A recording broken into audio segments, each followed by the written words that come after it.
PG, patnubay at gabay ng magulang ay kailangan sa mga batang manonood.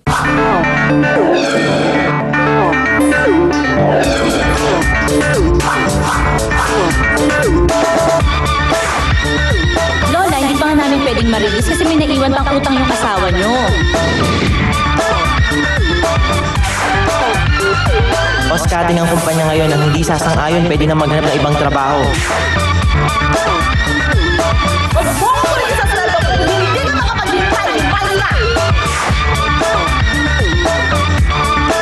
Ano, impong kita o aregluhin na lang natin to? Kada reklamo, aksyon todo. Saan man kayo magtago, walang kawala rito. Dahil ang abusado, mapanapi. Wanted! Ang mga wanted ngayong gabi. Salubong sa bagong taon, sisiga-siga ang pulis. Sinulubong daw ng pagpapaputok ng baril ang bagong taon. Tinakot na mag-asawa, ngayon ay umaalma. Parak na feeling boksingero, makakatikim ng malakabaong asunto. Lalaking ginawang punching bag, hindi atras sa pagdemanda sa pulis na kumag.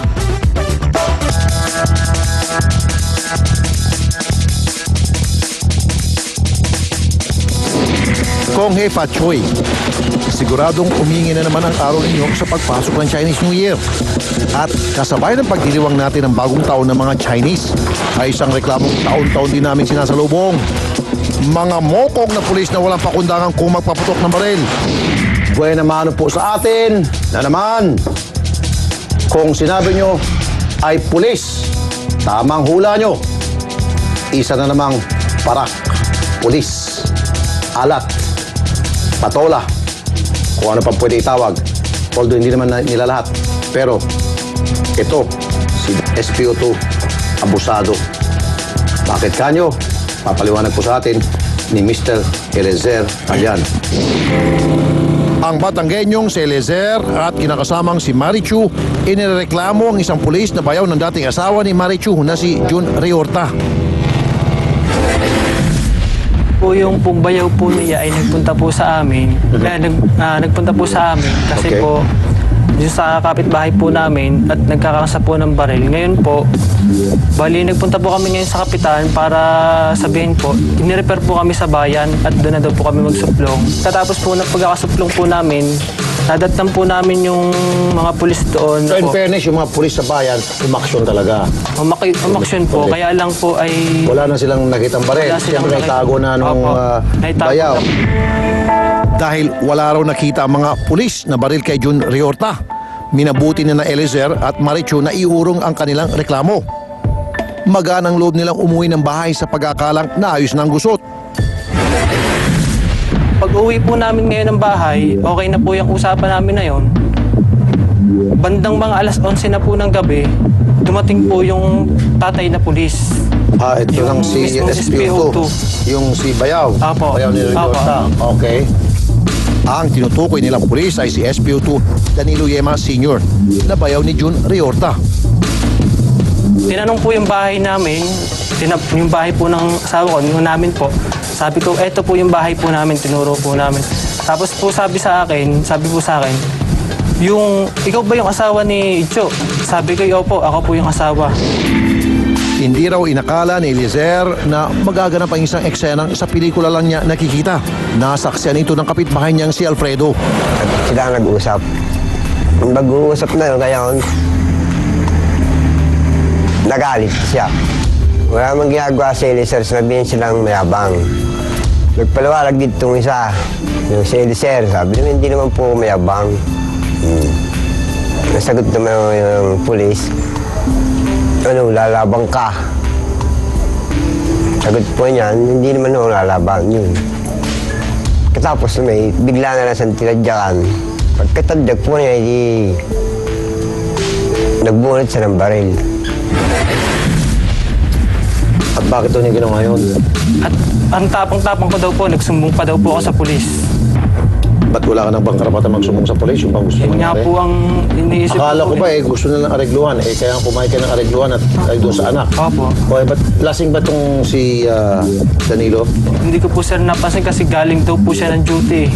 Naka-uniforme? Opo, naka-uniform po. Bukod sa talagang maepal yata ang SPO2 na ito, OA pa raw ito kung umakto. Ang ginawa ko naman, para makaiwas, niyakag ko na siyang lumayo. Pagkalayo namin ng mga 2 hakbang pa lamang may pumutok sa amin likuran. Yun yung narinig ko na parang may pumutok na akala ko nga may basta magulo. Ang narinig ko pa nga nung huli pagsilip ko sa bintana, away. Gusto mo ng away, parang ganun. Nung araw mismong nagreklamo sa amin sina Eliezer at Marichu, tinawagan ko agad ang inireklamong pulis na si SPO2 Danilo Yema Sr. Nanutok mo kayo ng baril, sir. Ba't kayo nanutok ng baril? Kailan daw po? Kailan ang... December 31. December 31, nanutok ka ng baril. SPO4. Wala ho ako tinututukan ng December 31. Wala kang tinutok. Kasi Wala po na. ako ho ay duty sa substation dito sa market. Si Rilorta, di ba bayaw mo? Si Rilorta? Oo. Yun eh. It connects na. Bahay. Maya-maya pa sa aming pag-uusap, tila nawala ang kanyang amnesia. Ito yan, naalala ko na yan. Naalala ko na yan. Ayun. O sige, naalala mo na. Go ahead. Nadaanan ko. Sige. Kasi taga-dula ko eh. Okay. Pauwi na ako noon, magto-12. Sige. Okay. Okay. Nagtanong ako, sino ba ako yung asawa ni Itchu Okay. na dati kong bilas? No? Ngayon, sabi niya ako. Okay. Sabi ko, ba't mo naman ako inireklamo si June, wala naman palang ginagawa sa inyong masama. Okay. Ganon. Ako naman ay pulis dito sa atin, sa Barangay Pangaw. Bakit ka ako doon ka pa nagpunta sa ano? Hindi mo naman ako pinahiya ako na ako'y taga rito. Sabi ko, ganon. Teka muna, makat muna kita. Wala ba silang karapatan na magreklamo against anybody kapag sa tingin nila sila inagabyado? Hindi ho, kasi sa Pangaw. Maski na, sita si Mari, bakit? Ikaw ba ang Diyos sa Pangaw? Ikaw ba ang pinakasikat na... Hindi ko sinasabi. So, Hindi merong ho. karapatan ng kahit sino man magreklamo against anybody na sa tingin nila yung anybody na yan, may ginawa sa kanila na hindi matama. Ngayon, sir, pumunta tayo doon sa Nirespeto ko sa barangay namin bilang alugad ng batas. Sir, lahat ng alagad na batas ni respeto kapag sila po hindi abusado. It doesn't matter kahit na hindi ikaw si SPO4. Kahit na P1, respetuhin yan. Okay. Talaga, hindi ko kilala yan. Mariin itinanggi ni Yema na nagpaputok siya ng baril.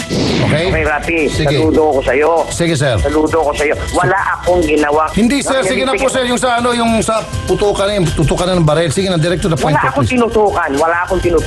Wala akong tinutukan. Ang kasama po niya kasi doon ay 4, doon sa may tambayan na yon.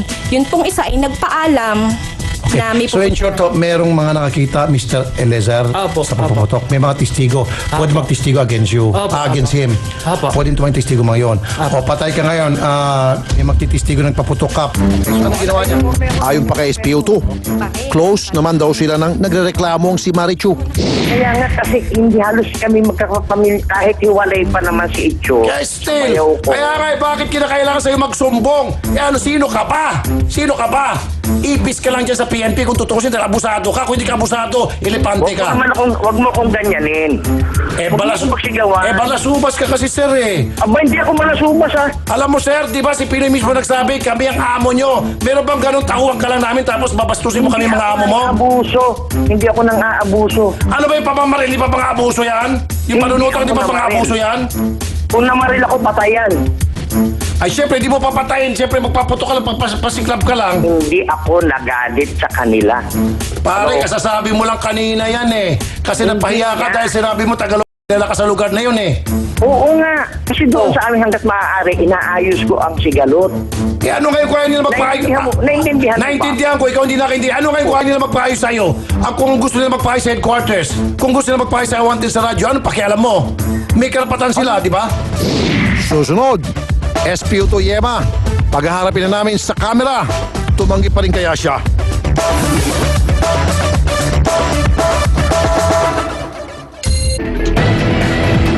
Don't go away, magbabalik ang Wanted dito sa TV5.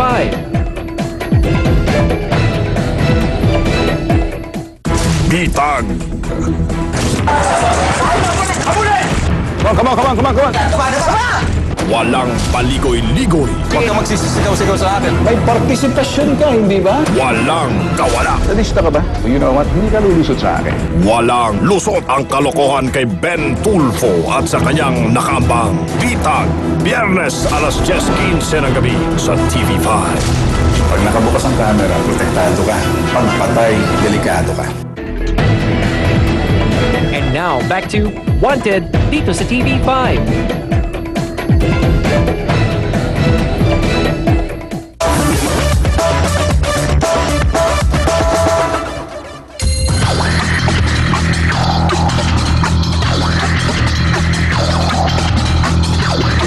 Para mangalap ng ebidensya at iba pang testigo sa reklamo ng mag-asawang Eliezer at Marichu, nilagyan namin ang lungsod ng Lipa sa lalawigan ng Batangas. Pinuntahan namin ang lugar kung saan naganap ang pagpapaputok di umano ng parak. Nakita namin ang marka ng bala na tumama sa kalsada. Dahil sa trauma ang dinanas nina Eliezer at Marichu, di na raw nila magawang pumunta sa police station sa Lipa para magpa-blatter. Hindi na po kami nakapagpa-blatter nung araw na yon kasi nga po nalilito po kami, natatakot po. Kaya dumiretso po kami sa programang Wanted para humingi po ng tulong. Nakausap din namin ang isa pang testigo, pero hiniling niyang itago ang kanilang pagkakakilanlan dahil sa takot na siya ay balikan. Yung gabi ng December 31, nakarinig po ako ng putok ng baril. Paglabas ko po ng bahay, nakita po si SPO2 Yema na may hawak po ng baril. Marami po nakapagsabi na mayabang daw po. Wala lang po mga pagsabi ng mapagreklamo dahil natatakot. Tumutugma naman ang kanyang sinabi sa pahayag ni Alfredo na nauna na naming nakapanayam. Sigurado po siya dahil kilala ko naman siya. Siya lang may hawak ng baril nung gabi yun. Naging malaking trauma naman sa mag-asawang Marichu at Eliezer ang nangyaring pananakot sa kanila. Hindi kami nakakain noon. Halos hanggang 1, 2 na lumuwas kami naman nila. Hindi kami kumakain man kami konti lang pero wala, hindi namin malasahan ng pagkain. Ganun, parang na-trauma din kami talaga. Noong oras po na yun, nung nakapagpaputok na sila ng baril, natakot po ako at nangangamba ako sa kaligtasan po namin. Dahil sa sama ng loob, handa raw silang ituloy ang pagsasampa ng demanda. Kung gano'n ang intention niya, bakit kami ngayon nagpapa-interview dito? Kaya naman niya magsinungaling. Ganun lang naman yun eh. Sana man lang aminin niya sa sarili niya na ginawa niya at aminin niyang mali talaga yung ginawa niya. Kung ano po yung ibigay ng kinaukulan na paros sa kanya, di tatanggapin ko na lamang po. Pero kung ako po ang tatanungin talaga, mas gusto ko po na makulong siya. Noong 11 ng Enero, sinamahan namin sina Eliezer at Marichu sa tanggapan ng Batangas Provincial Police Office. Kasama rin nila ang kanilang testigo na si Alfredo. Nagsampa na sila ng kasong administratibo. Grave misconduct dahil sa indiscriminate firing o pagpapaputok ang kanilang inireklamo labang kay SPO2 Danilo Yema Sr. Sa kasong administratibo, ay the mere fact na ipinagbawal, parang special law ito. There is no need for a motive for you to do. For as long as binayolate mo yung rules na yun, it is per se a violation. At yun ang pinapanis, hindi yung motive. Sinamahan din namin ang mga nagrereklamong papunta sa police station ng Lipa City para sa pagsasampa nila ng kaso kriminal laban sa kulukoy ng pulis. Kung sa criminal case siguro, ang pwede natin masampa sa kanya is grave theft kasi may pananakot sa tao. Yun lang ang nakikita ko. Tapos kung ano pang additional statement ng ating complainant, doon pa namin ma-determine. Kaya ang hepe ng pulis Lipa nangako na lang na makikipagtulungan upang mapag-ibayo pa ang pag-iimbestiga. I-determine pa yan ng fiscal. Sa administrative case naman, we have a summary hearing officer na nag-determine din. Dapat sinabi nila agad yung kung nagpaputok para we have technical aspect kasi dyan eh, hindi basta-basta. So, ang gagawin namin, papaano muna namin, papa-investigate namin ng gusto.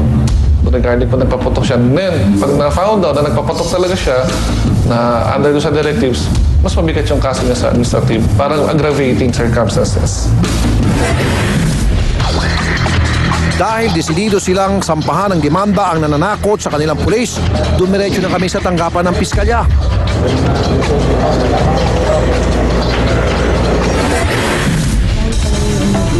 Sinikap din namin hanapin ang inireklamong pulis. At ayon, natsyempuan namin siya.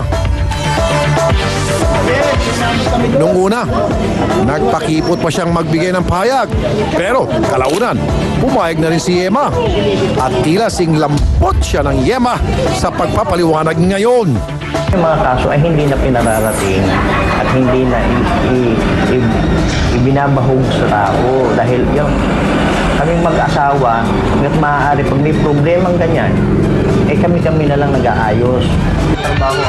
Ala Yema, akalain nyo bang, mahihain pala ang tingin nyo sa inyong sarili, ang lagay pa niyan? Ako kasi yung taong mahihain, ayoko na pinag-uusapan, lalo tungkol sa pamilya. At kung dati tinanggi mong nagpaputok ka, ngayon may mga testigo pa kami at nakita pa namin ang marka ng ipinaputok mong bala. Hindi ko trabaho ang bumalik sa mga nagre-reklamo sa akin. Ang ginagawa ko, hinaharap ko yan sa korte. Kung ano man yung paratang nila sa akin, sinasagot ko. Ako yung pinaka... Ala paano ito? Ngayong desidido kang labanan sa korte ng mga nagdebiyado mo.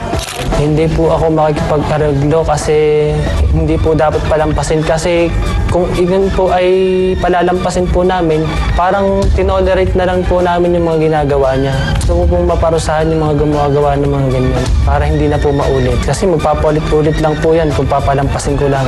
Kahit doon sa mga kaso kong inaharap, na which is yun naman ay mga job-related. Pero ang ginagawa ko nila, labanan ko sila, awa naman ng Diyos, nalulusutan ko ang mga kasong dinaanan ko. Kasi yung sa mga na dumaan kaso sa akin, nandito rin ako sa lipanan dito. Tingnan na natin ngayon na SPO2 kung ububra ka sa bagong hepe mo. Standard operating procedures namin yan na pag meron ng i-file na case o naisampa na, na-file na, he will automatically be relieved from his post. Kung ano mang position yun. Tapos he will be subject for proceedings, summary proceedings. So kung may nag-file na ng case yung complainant natin, I have to relieve him from his post. At siguro ko muna siya, the directives ng provincial office, nasa holding office muna siya ng provincial office ng Batangas. Para kay Eliezer, isang matamis na pag-asang makakamit niya ang hustisya, ang pangakong binitiwan ni Major Villasis. Sa ngayon po ay kampante na po ako kasi po may naglalakad naman po ng mga kaso po namin. Kaya hindi po ako masyadong natatakot kasi po ay alam ko na mapoproteksyonan po ako. Ilang beses naming uulitin at sasabihin na ang tungkulin ng mga pulis magbigay proteksyon at hindi manakot ng mamamayan. Dahil kapag nakarating sa amin ang inyong kabalastugan, hindi namin kayo titigilan. Susunod, biktima ng basag mukhang parak. Teres back. Dito sa TV5.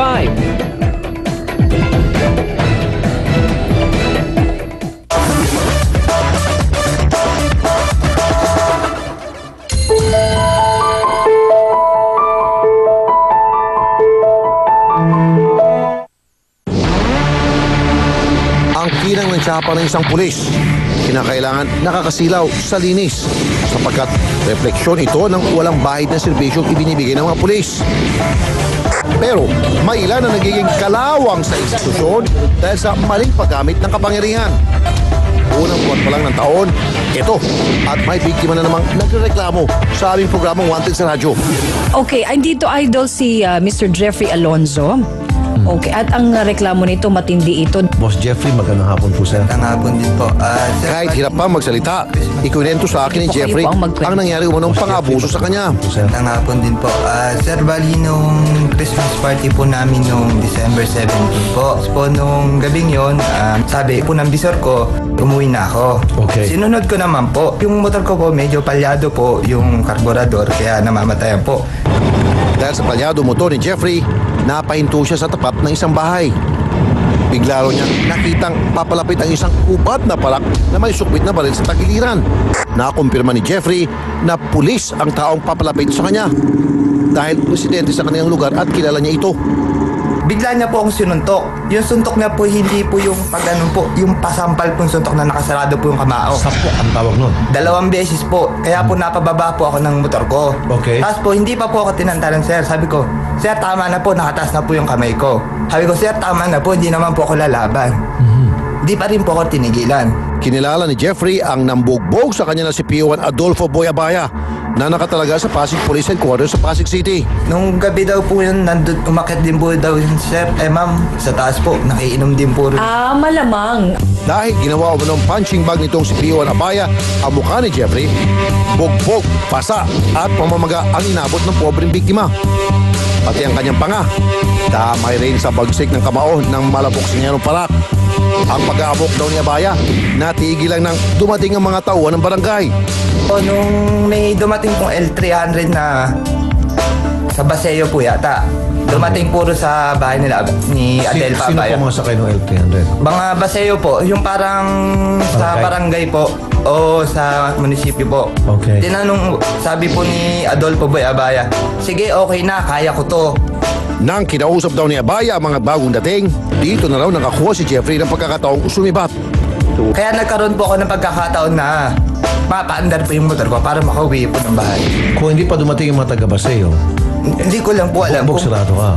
Hindi ko lang. Opo. Eh yan makikita niyo po doon sa mga noon sa Action TV at meron din ako ng picture. Dahil sa reklamo ni Jeffrey, agad namin tinawagan ng Chief of Police ng Pasig. Magandang hapon po, sir. Yes, good afternoon din po.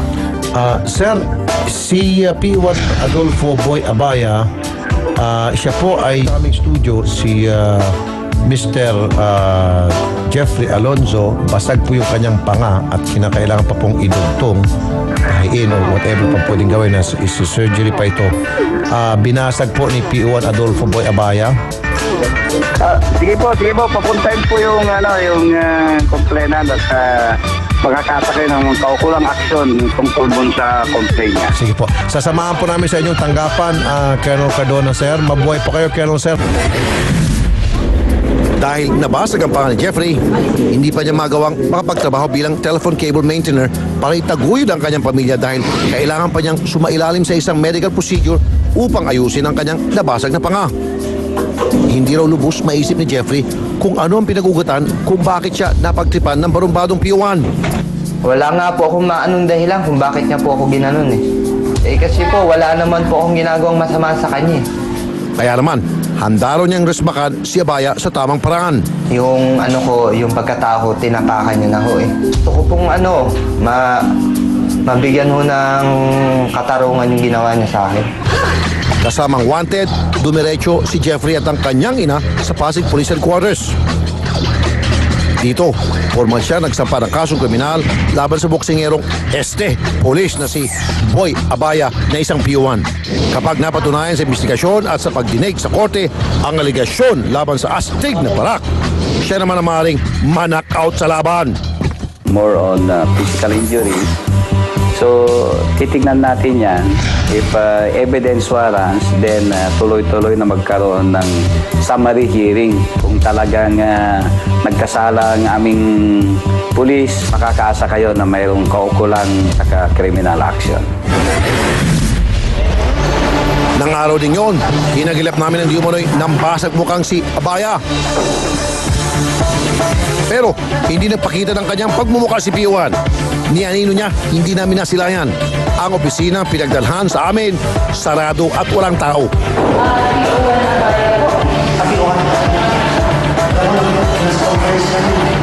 Kaya naman, muli namin siya binalikan.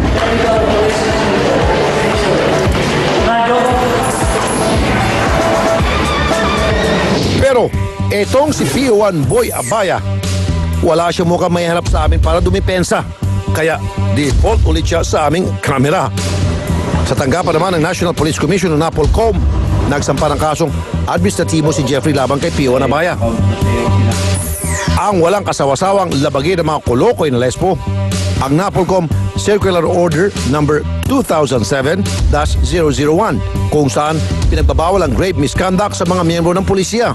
Sa kasong administratibo, knockdown sa serbisyo naman ang maaaring kainat na ni P1 Abaya. Kung sakaling mapatunayan ang nasabing pulis sa ginawa niyang pananakit sa complainant, pwedeng siya ma-dismiss sa serbisyo. Enero pa lang, unang buwan ng taon, nag-uumpisa na naman ang mga reklamo laban sa mga sisiga-sigang parak.